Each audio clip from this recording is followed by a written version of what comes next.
Hello friends. स्वागत है आपका हमारे यूट्यूब चैनल आर के हिंदी कहानियों में। आज की कहानी है एक छत कई कहानियाँ। रवि और संजय दोनों भाई बचपन से ही एक दूसरे के बहुत करीब थे, लेकिन अब शादी के बाद उनके बीच कुछ मुद्दों ने दूरी पैदा कर दी थी। रवि, जो अपने पिता गोपाल जी की तरह अनुशासन प्रिय और जिम्मेदार था, चाहता था कि घर में सब कुछ सही ढंग से चले। वहीं संजय थोड़ा सहज स्वभाव का था और जीवन को बिंदास तरीके से जीना पसंद करता था। इन दोनों भाइयों के अलग अलग स्वभाव ने कई बार घर में छोटी छोटी बातों पर टकराव पैदा किया। एक दिन जब गोपाल जी ने परिवार के आर्थिक मामलों को लेकर सबको बैठक में बुलाया, तो रवि ने बड़ी गंभीरता से सुझाव दिया। पापा, मुझे लगता है कि हमें अपने खर्चों में कटौती करनी चाहिए। परिवार बड़ा हो गया है और हमें भविष्य के लिए थोड़ी बचत करनी चाहिए। संजय ने रवि की बात सुनते ही कहा, भैया, मैं समझता हूँ कि बचत ज़रूरी है, लेकिन हमें थोड़ा आराम और खुशियों के लिए भी जीना चाहिए। अगर हम सब कुछ बचत में ही लगा देंगे तो ज़िंदगी का मज़ा कैसे लेंगे? बच्चों की पढ़ाई, घर के त्योहार और बाकी चीज़ें भी तो ज़रूरी हैं। ये बात सुनकर रवि को गुस्सा आ गया। उसने संजय से कहा, संजय, तुम हमेशा बात को हल्के में लेते हो। जिम्मेदारियां समझनी होंगी। केवल आराम और मौज मस्ती से घर नहीं चलता, हमें भविष्य के बारे में भी सोचना होगा। ये सुनकर संजय भी थोड़ा नाराज हो गया। उसने पलट कर कहा, भैया, सिर्फ अनुशासन से भी घर नहीं चलता, प्यार और खुशी भी ज़रूरी है। अगर हर बात में नियम ही होंगे तो घर को घर नहीं स्कूल बना दोगे। ये बहस चल ही रही थी कि उषा देवी ने बीच बचाव किया। देखो बच्चों, परिवार में प्यार और जिम्मेदारी दोनों की ज़रूरत होती है। रवि, तुम्हारी बात सही है कि हमें बचत करनी चाहिए, और संजय, तुम्हारी बात भी सही है कि हमें थोड़ा आराम से भी जीना चाहिए, लेकिन हम दोनों को संतुलन बनाकर चलना होगा। गोपाल जी ने भी उषा देवी की बात को सही माना। उन्होंने कहा, सही कह रही हो उषा, हम दोनों ही बातों का ख्याल रखना होगा। घर के खर्चों को संभालना भी ज़रूरी है और घर की खुशियों को बनाए रखना भी। ये सुनकर रवि और संजय दोनों ने एक दूसरे की ओर देखा और मुस्कुरा दिए।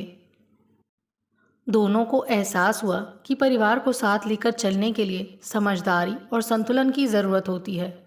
उस शाम घर के सभी सदस्य एक साथ खाने के लिए बैठे। रवि और संजय के बीच की बहस खत्म हो चुकी थी, लेकिन दीपा ने इस बात को गंभीरता से लिया। वो सोचने लगी कि क्या इस घर की परंपराओं और जिम्मेदारियों को निभाते हुए स्वतंत्रता को बनाए रखना मुमकिन होगा। उधर राधा ने महसूस किया कि घर में छोटी छोटी बातों पर टकराव होना सामान्य है, लेकिन उसे संजय और दीपा की अलग सोच को समझने और अपनाने में थोड़ा समय लगेगा। दूसरी ओर बच्चे अपनी ही दुनिया में मस्त थे। पायल कॉलेज की पढ़ाई में व्यस्त थी और उसे अपने करियर को लेकर बड़े सपने थे। राहुल अपने खेल और दोस्तों के साथ खुश रहता था। कृतिका हमेशा पढ़ाई और मस्ती के बीच संतुलन बनाने में लगी रहती, और साहिल अपनी शरारतों से सबका मनोरंजन करता। बच्चों को इन परिवार के टकरावों से कोई खास मतलब नहीं था। वो अपने छोटे छोटे सपनों में व्यस्त थे, लेकिन इन सब के बीच घर के रिश्तों में कुछ अनकही बातें, कुछ खटास और मिठास बढ़ रही थी। और उषा देवी पूरे परिवार को एक साथ बांधे रखने का प्रयास कर रही थी। उषा देवी का जीवन संयुक्त परिवार में सबको एक साथ लेकर चलने का रहा था। अपनी बहुओं को लेकर उनके मन में बहुत सी उम्मीदें और धारणाएं थीं। उन्होंने अपनी बड़ी बहू राधा को हमेशा परंपराओं का पालन करते देखा था, लेकिन छोटी बहू दीपा के खुले विचार और आधुनिक जीवन शैली उनके लिए कई बार चिंता का कारण बन जाते थे। दीपा घर की जिम्मेदारियों को निभाती जरूर थी, पर कई बार उसका स्वभाव परिवार की परंपराओं से मेल नहीं खाता था। एक दिन घर में सुबह सुबह हलचल मच गई। दीपा ने उषा देवी से कहा, माँ जी, मैं सोच रही थी कि इस बार दशहरे पर कुछ नया करते हैं। क्यों ना हम इस बार घर को नए तरीके से सजाएं और पारंपरिक चीज़ों के साथ कुछ नया भी जोड़ें, जैसे लाइटिंग और सजावट के लिए कुछ नए रंगों का इस्तेमाल करें। उषा देवी ने उसकी बात को ध्यान से सुना और थोड़ा गंभीर होकर कहा, बेटा, दशहरा हमारे लिए एक बहुत बड़ा त्यौहार है। हम हमेशा से इसे पारंपरिक तरीके से मनाते आए हैं। इस बार भी घर को वही सजावट चाहिए जो हमारे रीति रिवाजों के हिसाब से हो। मैं समझती हूँ कि तुम कुछ नया करना चाहती हो, लेकिन परंपराओं को भी ध्यान में रखना चाहिए। दीपा ने अपनी बात पर जोर देते हुए कहा, माँ जी, मुझे भी परंपराएं पसंद हैं, लेकिन मेरा बस इतना मानना है कि कुछ नया जोड़ने से त्योहार की खुशी बढ़ सकती है। अगर घर के माहौल में थोड़ी ताजगी आएगी तो हमें भी अच्छा लगेगा। उषा देवी थोड़ी असमंजस में थी। उन्हें लग रहा था कि दीपा की बातों में वजन है, लेकिन उनकी सोच पारंपरिक होने के कारण इस बदलाव को अपनाना उनके लिए मुश्किल था। उन्होंने सोचा कि अगर दीपा को इस बार मौका देंगी तो शायद वो ये दिखा सके कि आधुनिकता और परंपरा का मेल भी संभव है। उन्होंने दीपा से कहा, ठीक है बेटा, इस बार तुम अपनी तरह से सजावट कर सकती हो, लेकिन ध्यान रखना कि परिवार की परंपराओं का सम्मान बना रहे। दीपा इस बात से बहुत खुश हुई। उसने पूरी लगन से घर को सजाने की तैयारी शुरू कर दी। उसने राधा को भी अपने साथ जोड़ लिया और दोनों ने मिलकर कई नई चीज़ें खरीदी। दीपा ने पारंपरिक दियों और तोरण के साथ साथ रंग बिरंगी लाइट्स और फूलों से घर को सजाया। उषा देवी देख रही थी कि घर का हर कोना किसी दुल्हन की तरह सज रहा था। दशहरे के दिन घर की सजावट ने सबका दिल जीत लिया। उषा देवी को लगा कि दीपा की इस सजावट ने घर को नई रंगत दी है। उन्होंने दीपा को बुलाकर कहा, बेटा, तुमने बहुत अच्छा काम किया है। मैंने सोचा नहीं था कि तुम इस तरह से घर को सजाओगी और परंपराओं का भी सम्मान करोगी। मुझे तुम पर गर्व है। दीपा के चेहरे पर अब एक संतोष की मुस्कान थी। उसने महसूस किया कि आज माँ जी ने उसके विचारों और उसकी सोच को स्वीकार किया है। ये उसकी जीत नहीं, बल्कि उनके रिश्ते में एक नई शुरुआत थी। इसी दौरान राधा ने भी देखा कि घर में बदलाव अच्छे के लिए हो सकता है। उसने दीपा के नए विचारों को अपनाया और दोनों बहुओं ने मिलकर त्योहार को और ख़ास बना दिया। रवि और संजय भी इस बदलाव से खुश थे। उन्हें महसूस हुआ कि परिवार में हर किसी के विचारों का सम्मान किया जा सकता है और ये नए रिश्ते बनाने में मदद करता है। रवि ने संजय से कहा, भाई, कभी कभी बदलाव ज़रूरी होता है। दीपा ने जो किया वो सही था। हमें भी उसकी सोच को समझना और अपनाना चाहिए। संजय ने मुस्कुराते हुए कहा, भैया, तुम ठीक कह रहे हो। दीपा हमेशा से नए विचारों की हिमायती रही है। मुझे खुशी है कि माँ जी ने भी इस बदलाव को स्वीकार किया। उधर बच्चे भी अपने तरीके से त्योहार का आनंद ले रहे थे। पायल, राहुल, कृतिका और साहिल ने घर के हर कोने में अपनी खुशियाँ बिखेर दी। परिवार की खुशियों को देखकर हर कोई संतुष्ट था। दशहरे के बाद घर का माहौल खुशियों से भर गया था। उषा देवी को लगा कि दीपा और राधा के बीच एक अच्छी समझ बन गई है और दोनों मिलकर घर को संभाल रही हैं। लेकिन परिवार का हर सदस्य अपनी अलग कहानी लेकर चलता है और इस बार बारी थी बच्चों की।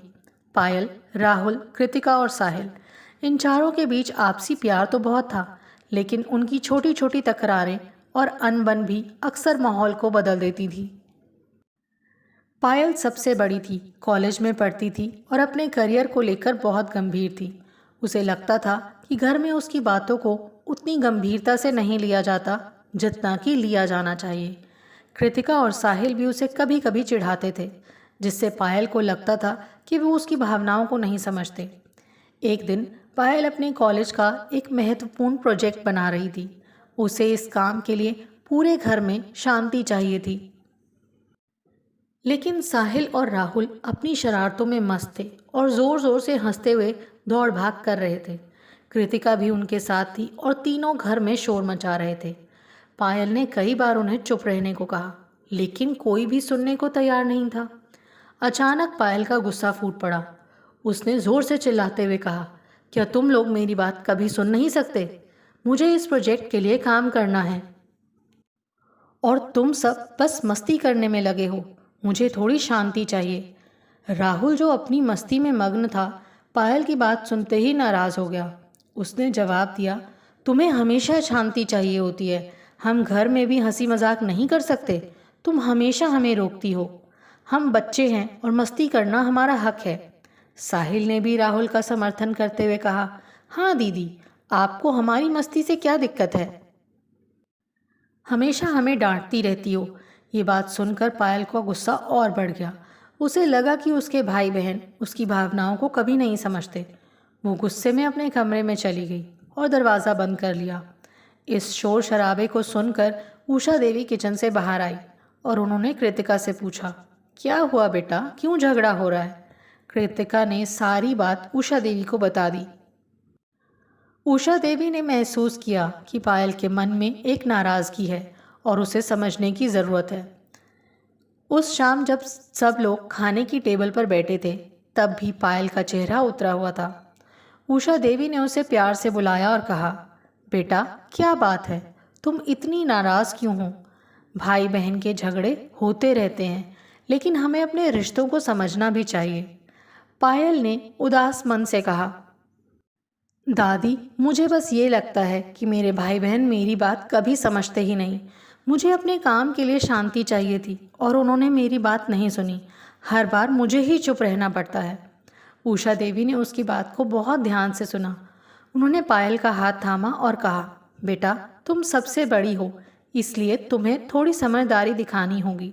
तुम्हारे भाई बहन तुमसे प्यार बहुत करते हैं, लेकिन वो अभी छोटे हैं और मस्ती करना उनका स्वभाव है। मैं उनसे बात करूंगी, लेकिन तुम्हें भी उन्हें समझना होगा। उषा देवी ने फिर राहुल, साहिल और कृतिका को बुलाया और उनसे कहा, बच्चों देखो, पायल दीदी का भी सम्मान करना चाहिए। अगर उसे पढ़ाई करनी है तो तुम्हें थोड़ी शांति से रहना चाहिए।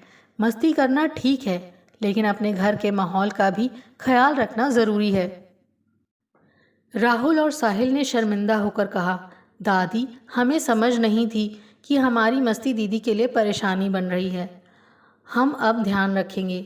उस रात पायल ने महसूस किया कि उसके परिवार में उसे सब समझने लगे।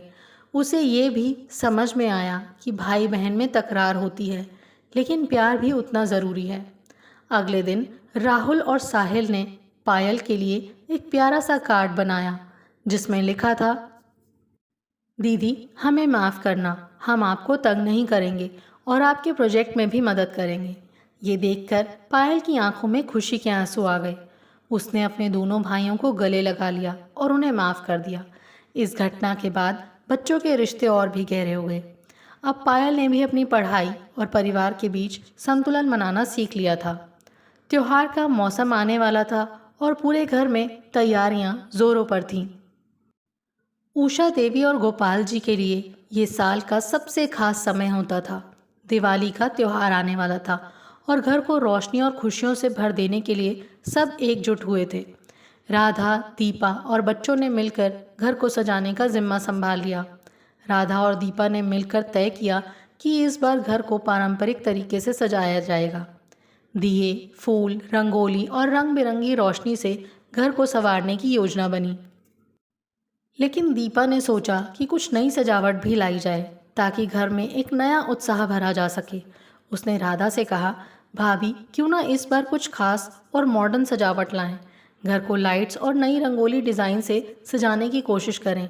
इससे घर और भी ज़्यादा खूबसूरत लगेगा। राधा, जो हमेशा पारंपरिक रीति रिवाजों को मानती आई थी, उसने कहा, दीपा मुझे लगता है कि हमें हमारी पुरानी परंपराओं को बनाए रखना चाहिए।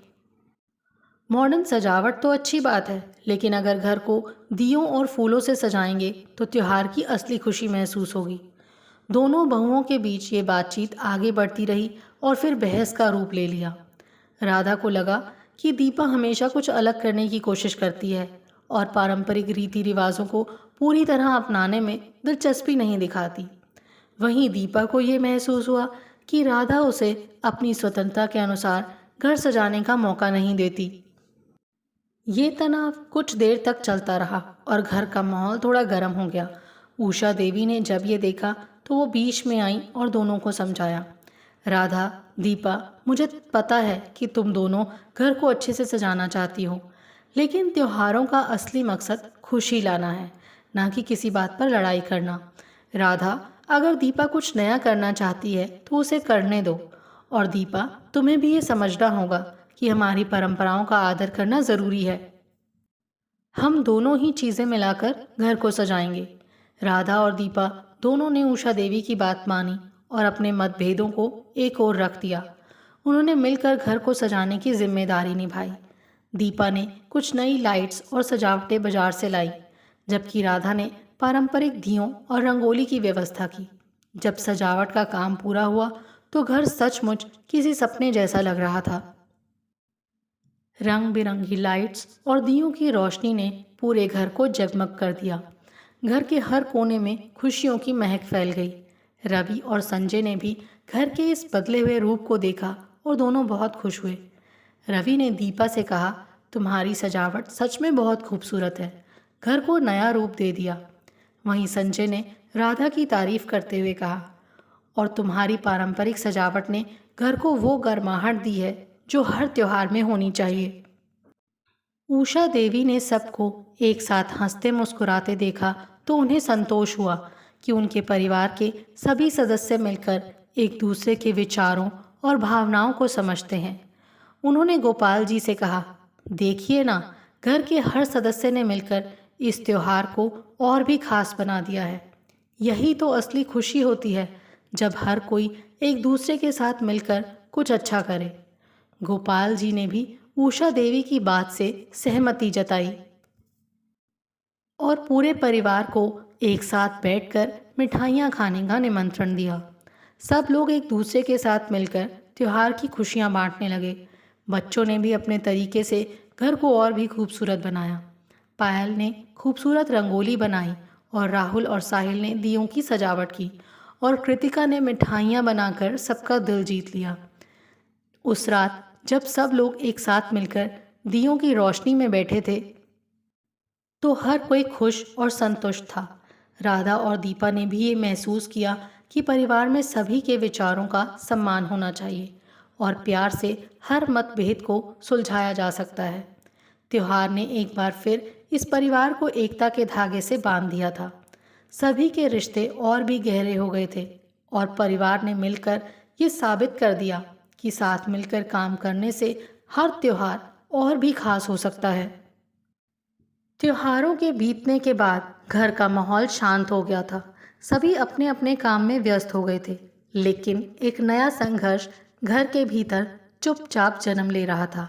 इस बार ये संघर्ष बच्चों और उनके माता पिता के बीच था। पायल, राहुल, कृतिका और साहिल चारों के अपने सपने थे, लेकिन इन सपनों ने घर के बूढ़े बुजुर्गों के मन में नई चिंताएं पैदा कर दी थी। पायल ने अब कॉलेज के अंतिम वर्ष में कदम रखा था। उसकी ख्वाहिश थी कि वो अपनी पढ़ाई खत्म करने के बाद विदेश जाकर उच्च शिक्षा हासिल करे। उसे एक प्रतिष्ठित विश्वविद्यालय से स्कॉलरशिप भी मिल गई थी। एक दिन वो अपने माता पिता रवि और राधा के पास आई और अपनी योजना उनके सामने रखी। माँ, पापा, मुझे स्कॉलरशिप मिली है। मैं विदेश जाकर अपनी मास्टर्स की पढ़ाई करना चाहती हूँ। ये मेरे करियर के लिए बहुत अच्छा मौका है। पायल ने उत्साह से कहा। रवि, जो अपनी बेटी को बहुत प्यार करता था, एकदम सोच में पड़ गया। उसने कहा, बेटा, ये बहुत बड़ी बात है कि तुम्हें स्कॉलरशिप मिली है, लेकिन क्या तुम्हें लगता है कि अकेले विदेश जाकर तुम वहाँ एडजस्ट कर पाओगी? और फिर हम यहाँ कैसे रहेंगे? राधा ने भी रवि का समर्थन करते हुए कहा, बेटा, तुम्हारा सपना बहुत बड़ा है और हम तुम्हारे लिए बहुत खुश हैं, लेकिन हमसे दूर रहकर पढ़ाई करना क्या सही रहेगा? परिवार के साथ रहना भी ज़रूरी है। पायल ने उन्हें समझाने की कोशिश की। माँ, पापा, ये मेरे करियर के लिए बहुत ज़रूरी है। अगर मैं इस मौके को गवा दूंगी तो शायद मुझे दोबारा ऐसा मौका ना मिले। और आप लोग मेरी चिंता मत कीजिए, मैं यहाँ से दूर होकर भी आपसे जुड़ी रहूँगी। रवि और राधा के मन में कई सवाल थे। वो चाहते थे उनकी बेटी ऊंचाइयों को छुए, लेकिन उसे अपने से दूर भेजना उनके लिए मुश्किल था। आखिरकार उन्होंने फैसला किया कि वो इस बारे में गोपाल जी और उषा देवी से बात करेंगे और उनसे सलाह लेंगे। दूसरी ओर राहुल और साहिल भी अपने करियर को लेकर उत्साहित थे। राहुल को क्रिकेट का बहुत शौक था और वो एक क्रिकेटर बनना चाहता था। लेकिन रवि को लगता था कि ये केवल एक शौक है, करियर नहीं। वो चाहता था कि राहुल पढ़ाई पर ध्यान दे और एक स्थिर नौकरी हासिल करे। एक शाम जब सभी लोग खाने की टेबल पर बैठे थे, राहुल ने अपने पापा से कहा, पापा, मैं क्रिकेट को अपना करियर बनाना चाहता हूँ। मैं जानता हूँ कि यह आसान नहीं है, लेकिन अगर मुझे आपका साथ मिलेगा तो मैं इसे ज़रूर कर पाऊंगा। रवि ने गहरी सांस लेते हुए कहा, राहुल, तुम्हारे शौक का सम्मान करता हूँ, लेकिन करियर बनाने के लिए एक स्थिर क्षेत्र होना चाहिए। खेल में बहुत अनिश्चितता है। मैं चाहता हूँ कि तुम पढ़ाई पर ध्यान दो और भविष्य को सुरक्षित बनाओ। राहुल ने निराश होकर कहा, पापा, अगर मैं अपनी ज़िंदगी में एक बार भी अपने सपने को नहीं जी पाया तो शायद मुझे हमेशा ये पछतावा रहेगा। मुझे सिर्फ एक मौका चाहिए। ये सुनकर घर का माहौल थोड़ा गंभीर हो गया। उषा देवी ने महसूस किया कि बच्चों के सपने और माता पिता की चिंताएं कई बार आपस में टकरा जाती हैं। वो जानती थी कि दोनों ही अपने अपने तरीके से सही हैं। बच्चों को अपने सपनों को पूरा करने का मौका मिलना चाहिए, लेकिन परिवार का समर्थन और मार्गदर्शन भी ज़रूरी है। उषा देवी ने रवि से कहा, रवि, मुझे लगता है कि बच्चों को अपने सपनों का पीछा करने का मौका देना चाहिए।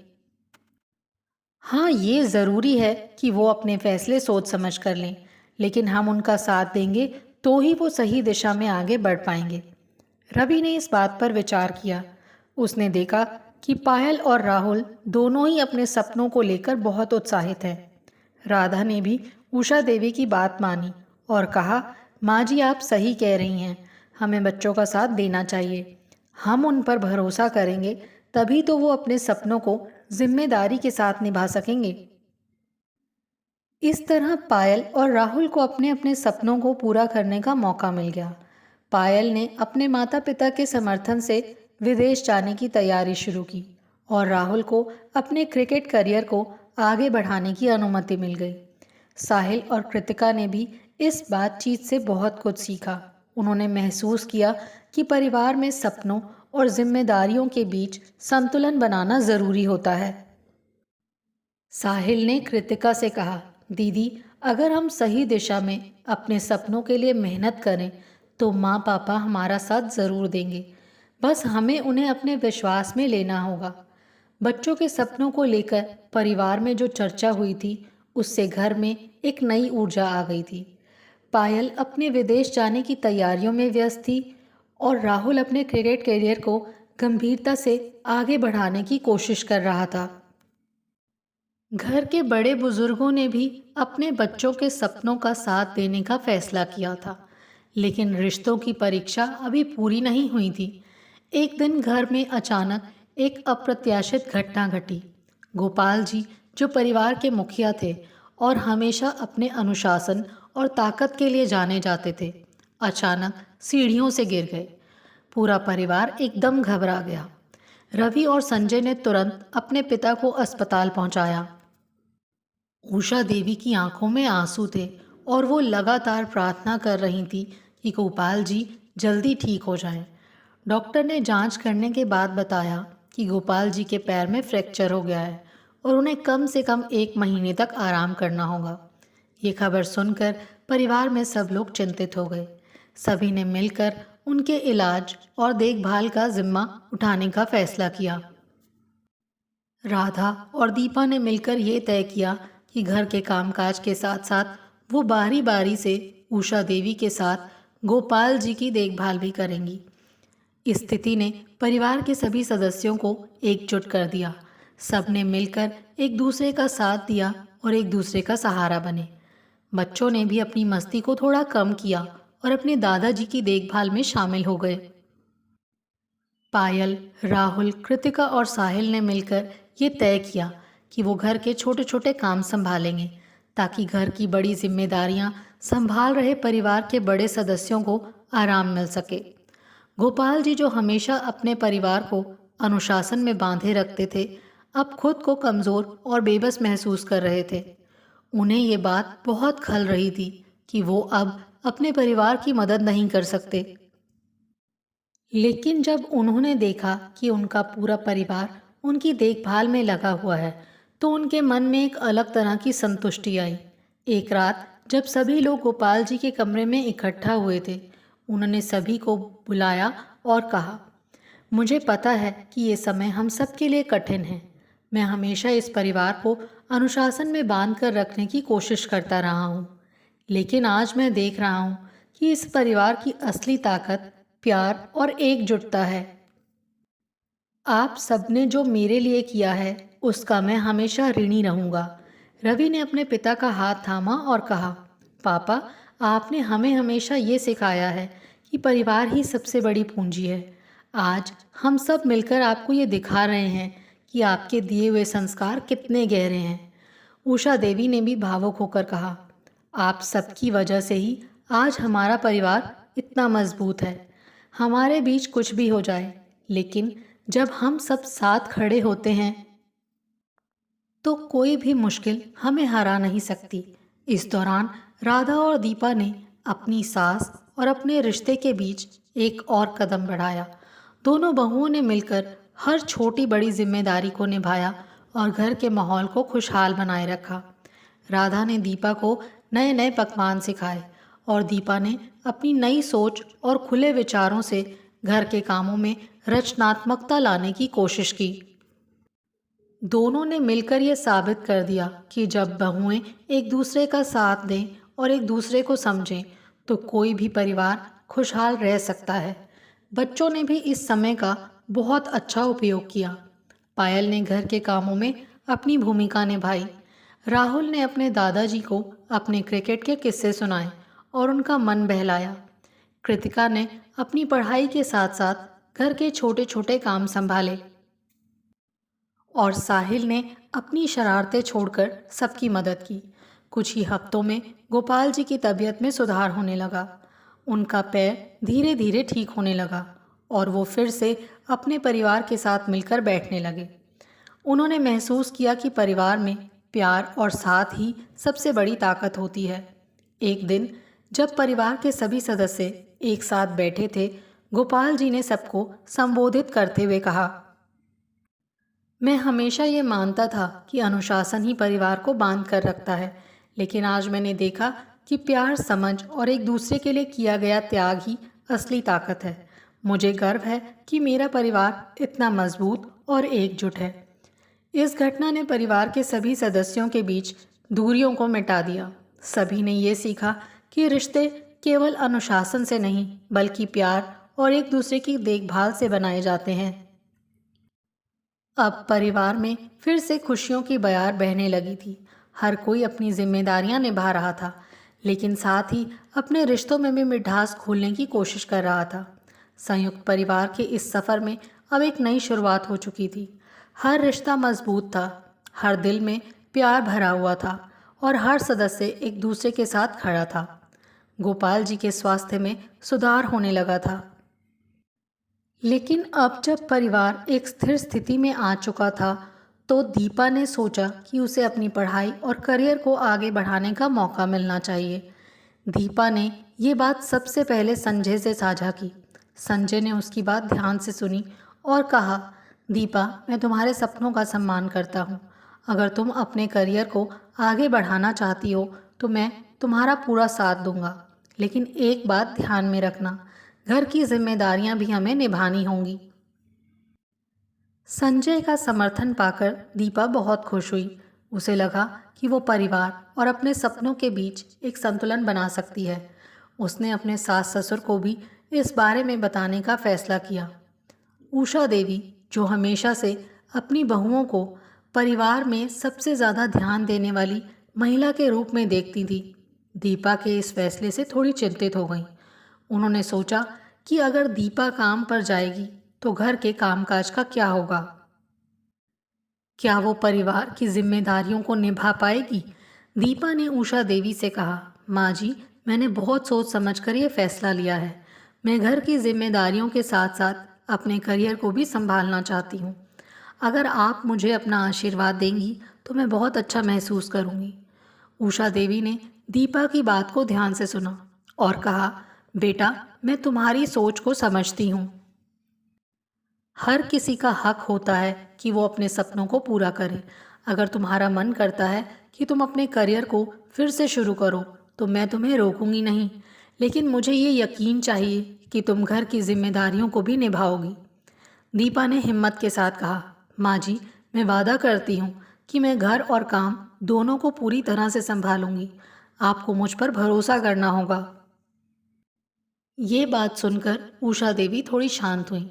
उन्होंने दीपा को अपना आशीर्वाद दिया और कहा, ठीक है बेटा, तुम्हें अपना करियर बनाने का पूरा हक है। मैं चाहती हूँ कि तुम सफल हो। बस ध्यान रखना कि परिवार को भी तुम्हारी ज़रूरत है।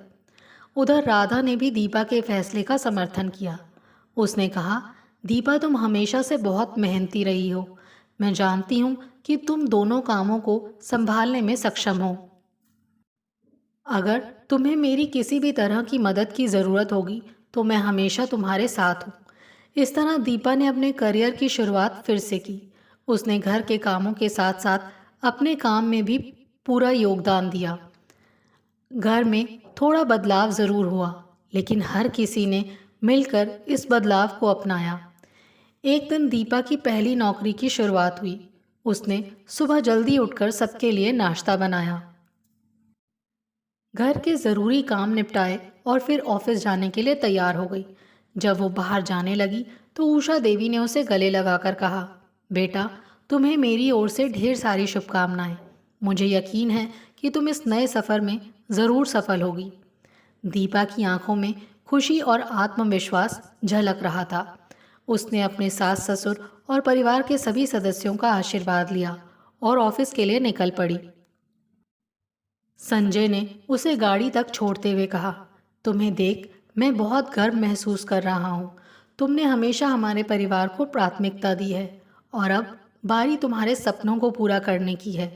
दीपा ने अपने नए काम को पूरी जिम्मेदारी और उत्साह के साथ शुरू किया। ऑफिस में उसे नई नई चुनौतियों का सामना करना पड़ा, लेकिन उसने अपने आत्मविश्वास और परिवार के समर्थन से हर चुनौती को पार किया। घर में भी उसने अपनी जिम्मेदारियों को बखूबी निभाया। इस बदलाव ने पूरे परिवार को और भी करीब ला दिया। उषा देवी ने महसूस किया कि रिश्तों में प्यार और समझदारी सबसे बड़ी ताकत है। उन्होंने ये भी जाना कि बहुएं सिर्फ परिवार की देखभाल करने के लिए नहीं होती, बल्कि उन्हें भी अपने सपनों को पूरा करने का अधिकार है। दीपा के करियर की नई शुरुआत के बाद घर में एक नई ऊर्जा आ गई थी। उसने अपनी जिम्मेदारियों को बखूबी निभाया और हर चुनौती को अपने आत्मविश्वास और समझदारी से हल किया। उषा देवी भी अब ये मानने लगी थी कि घर की बहुएं केवल परंपराओं को निभाने के लिए नहीं, बल्कि अपने सपनों को जीने का भी पूरा हक रखती हैं। अब परिवार में जल्द ही एक और बड़ा बदलाव आया। काव्या, जो कि रवि और राधा की बेटी थी, उसने अपनी शादी की इच्छा जाहिर की। काव्या पढ़ाई और करियर के बाद अब अपने जीवन में आगे बढ़ना चाहती थी। वो चाहती थी कि उसका जीवन साथी उसके जीवन के हर पहलू को समझे और उसका समर्थन करे। काव्या ने एक दिन अपने माता पिता को बताया, माँ पापा, मुझे लगता है कि अब मैं शादी के लिए तैयार हूँ। मैंने किसी को पसंद किया है और मैं चाहती हूँ कि आप लोग भी उसे जानें और मिलें। रवि और राधा के लिए ये एक नई खबर थी। वो अपनी बेटी की पसंद पर भरोसा तो करते थे, लेकिन उन्हें डर था कि क्या वो परिवार के रीति रिवाजों को समझने वाला होगा। राधा ने थोड़ा असमंजस में पूछा, कौन है वो बेटा? क्या वो हमारी परंपराओं और घर के माहौल को समझ सकेगा? काव्या ने मुस्कुराते हुए जवाब दिया, माँ, उसका नाम आदित्य है। बहुत ही समझदार और विनम्र इंसान है। उसने मेरे सपनों और हमारे परिवार के संस्कारों को समझा है। मैं चाहती हूँ कि आप लोग उससे मिलें और जानें कि वो कितना अच्छा इंसान है। रवि ने गहरी सांस लेते हुए कहा, ठीक है बेटा, हम उससे मिलेंगे। अगर तुम उसे पसंद करती हो और वो हमारे परिवार को समझता है तो हमें भी कोई आपत्ति नहीं होगी। उषा देवी और गोपाल जी को जब इसके बारे में पता चला तो वो भी इस विचार पर सहमत हुए कि काव्या का जीवन साथी वही होना चाहिए जो उसके सपनों और परिवार के मूल्यों को समझ सके। उन्होंने काव्या को अपने प्यार और समर्थन का आश्वासन दिया। आखिरकार वो दिन आ गया जब आदित्य अपने माता पिता के साथ काव्या के परिवार से मिलने आया। पूरा परिवार थोड़ा नर्वस था, लेकिन एक उम्मीद के साथ भी था कि ये रिश्ता उनके घर की खुशियों में एक नई किरण लेकर आएगा। जब आदित्य और उसके माता पिता घर आए तो उनका स्वागत बड़े प्यार और अपनत्व के साथ हुआ। उन्होंने आदित्य को परिवार के हर सदस्य से मिलवाया। आदित्य ने सबका सम्मान करते हुए उनसे बातें की और हर किसी के साथ खुलकर मिला। उसकी समझदारी, उसकी सादगी और उसके अच्छे व्यवहार ने सबका दिल जीत लिया। रवि और राधा ने भी आदित्य के परिवार से बातचीत की और ये महसूस किया कि ये रिश्ता उनकी बेटी के लिए सही रहेगा। उषा देवी ने आदित्य से बातें करते हुए पाया कि वो न केवल काव्या का जीवन साथी बनने के लायक है, बल्कि परिवार के हर सदस्य के साथ भी अच्छी तरह जुड़ने वाला है। आखिरकार इस मुलाकात ने दोनों परिवारों के बीच एक नए रिश्ते की शुरुआत कर दी। आदित्य और काव्या के रिश्ते को सबने स्वीकार कर लिया और शादी की तैयारियां शुरू हो गईं। पूरे घर में एक और नई खुशबू फैल गई। हर कोई इस नए रिश्ते के आगमन का जश्न मनाने लगा। राधा और दीपा ने मिलकर शादी की तैयारियों की जिम्मेदारी संभाली। दोनों बहुओं ने तय किया कि काव्या की शादी एक यादगार और ख़ास अनुभव होनी चाहिए। घर को सजाने से लेकर खाने पीने की व्यवस्था तक हर छोटी बड़ी चीज़ का ध्यान रखा गया। उषा देवी और गोपाल जी भी बहुत खुश थे। उन्होंने ये महसूस हो रहा था कि उनका परिवार अब और बड़ा हो रहा है। उन्होंने दोनों बहुओं की मदद करते हुए अपनी प्यारी पोती के लिए आशीर्वाद और प्यार भरी तैयारियां की। काव्या की शादी का दिन जैसे जैसे नज़दीक आ रहा था, पूरे घर में खुशी का माहौल बनता जा रहा था। पायल, राहुल, कृतिका और साहिल ने भी इस खुशी में अपनी भूमिका निभाई। पायल ने अपनी बहन के लिए खास डांस तैयार किया। राहुल ने दोस्तों के साथ मिलकर संगीत की तैयारी की और कृतिका और साहिल ने सजावट और मेहमानों के स्वागत में योगदान दिया।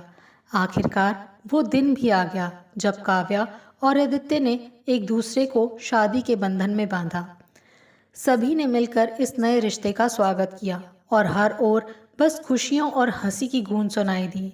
उषा देवी और गोपाल जी ने अपनी पोती को गले लगाकर आशीर्वाद दिया और उसकी आंखों में चमकती खुशी देखकर उनका दिल भर आया। काव्या की शादी पूरे परिवार के लिए एक यादगार और भावुक मौका था। हर किसी ने अपने अपने हिस्से की जिम्मेदारियों को बखूबी निभाया और इस जश्न को खुशियों का संगम बना दिया। शादी के बाद घर में एक नई हलचल और ताजगी का अनुभव हो रहा था। काव्या और आदित्य अपनी नई जिंदगी की शुरुआत करने के लिए घर से विदा हुए और सबकी आंखों में उनकी खुशियों के लिए आशीर्वाद और दुआएं थीं। उषा देवी और गोपाल जी ने काव्या की शादी को एक नए रिश्ते की शुरुआत और अपनी जिम्मेदारियों की पूर्ति का प्रतीक माना। उन्होंने महसूस किया कि परिवार के हर सदस्य ने अपनी अपनी भूमिका निभाई है और सबने मिलकर इस खुशी के मौके को खास बना दिया। अब उनके मन में संतोष था कि उनका परिवार एकजुट और खुशहाल है। शादी के बाद कुछ दिन ऐसे गुजरे जब घर में एक सुकून और अपनापन था। एक दिन उषा देवी ने सभी को बुलाकर कहा, आज हम सभी लोग एक साथ मिलकर बैठेंगे और कुछ समय एक दूसरे के साथ बिताएंगे। अब जब सब ने इतनी मेहनत से काव्या की शादी को संभाला है तो हमें अपनी मेहनत का जश्न भी मनाना चाहिए। रवि और संजय अपनी पत्नियों राधा और दीपा के साथ बैठकर हंसी मजाक करने लगे। उषा देवी ने सबके लिए चाय बनाई और पूरे परिवार ने मिलकर चाय और नाश्ता किया। बातों का सिलसिला शुरू हुआ तो यादें ताज़ा होने लगीं। बच्चों ने भी अपने अपने तरीके से इस खुशी में भाग लिया। पायल, जो विदेश जाने की तैयारी कर रही थी, ने सबके साथ बैठकर अपनी नई जिंदगी की योजना साझा की। उसने कहा, माँ पापा, मुझे इस परिवार का बहुत साथ मिला है और मैं जो कुछ भी हूँ वो आप सबकी वजह से हूँ। मैं वादा करती हूँ कि चाहे मैं कहीं भी रहूँ, इस परिवार की एकता और प्यार को हमेशा दिल में रखूँगी। राहुल ने भी अपने क्रिकेट के बारे में बातें की। उसने कहा, पापा, माँ, आप लोगों ने मुझे मेरा सपना पूरा करने का मौका दिया। मैं हमेशा आपके समर्थन का आभारी रहूँगा और मैं कोशिश करूँगा कि अपने खेल से आपको गर्व महसूस करा सकूं। कृतिका और साहिल ने भी अपने स्कूल और पढ़ाई की बातें की और सभी ने उनके सपनों को आगे बढ़ाने की दुआएं दी। उषा देवी ने जब सबकी बातें सुनी तो उनके चेहरे पर संतोष और गर्व का भाव साफ दिखाई दे रहा था। उन्होंने कहा, मुझे खुशी है कि इस परिवार में हर कोई अपने सपनों को पूरा करने के लिए मेहनत कर रहा है। हमें हमेशा एक दूसरे का साथ देना चाहिए और एक दूसरे के सपनों में विश्वास करना चाहिए। यही इस परिवार की ताकत है। रवि ने भी सबके सामने कहा, माँ जी, आपने हमेशा हमें एकजुट रखा है। आपका आशीर्वाद और पापा की सिखाई गई बातें ही हैं जो हमें सही दिशा दिखाती हैं। इस परिवार का हर सदस्य एक दूसरे की ताकत है और हम हमेशा इसी तरह साथ रहेंगे। दीपा ने राधा की ओर देखा और कहा, भाभी, आप मेरे लिए सिर्फ एक बड़ी बहू नहीं हैं, बल्कि एक बड़ी बहन जैसी हैं। आपने हमेशा मेरा साथ दिया है और मुझे सिखाया है कि परिवार की देखभाल कैसे की जाती है। मैं हमेशा आपके साथ मिलकर इस परिवार को खुशहाल बनाने की कोशिश करूंगी। राधा ने दीपा को गले लगाते हुए कहा, हमेशा यूं ही साथ रहना और एक दूसरे की ताकत बनना ही इस परिवार का नियम है। गोपाल जी, जो हमेशा अपने अनुशासन और कड़े नियमों को के लिए जाने जाते थे, आज अपने परिवार को इस तरह एकजुट देखकर भावुक हो गए। उन्होंने कहा, मैंने हमेशा यही सोचा था कि परिवार अनुशासन से ही चलता है, लेकिन आज मैं देखता हूँ कि परिवार को प्यार और समझ से भी चलाया जा सकता है। आप सब ने मिलकर ये दिखा दिया है कि जब हम साथ होते हैं तो हर मुश्किल आसान हो जाती है। उस शाम पूरा परिवार एक साथ बैठकर खाना खा रहा था। सबके चेहरे पर हंसी और खुशी की चमक थी। उस समय सबने महसूस किया कि चाहे कितनी भी चुनौतियां क्यों ना आए, चाहे कितनी भी मुश्किलें क्यों ना हों, जब पूरा परिवार एक साथ खड़ा होता है तो हर समस्या का हल निकल आता है। स्नेह, समझ और साथ, यही इस संयुक्त परिवार की सबसे बड़ी ताकत थी। उन्होंने एक दूसरे के साथ हंसी मजाक, मुश्किलों और खुशियों को बांटा और यही उनका सबसे बड़ा खजाना बन गया। घर के हर कोने में एक नई चमक और प्यार का एहसास हो रहा था। रिश्तों की ये मिठास कभी खत्म होने वाली नहीं थी।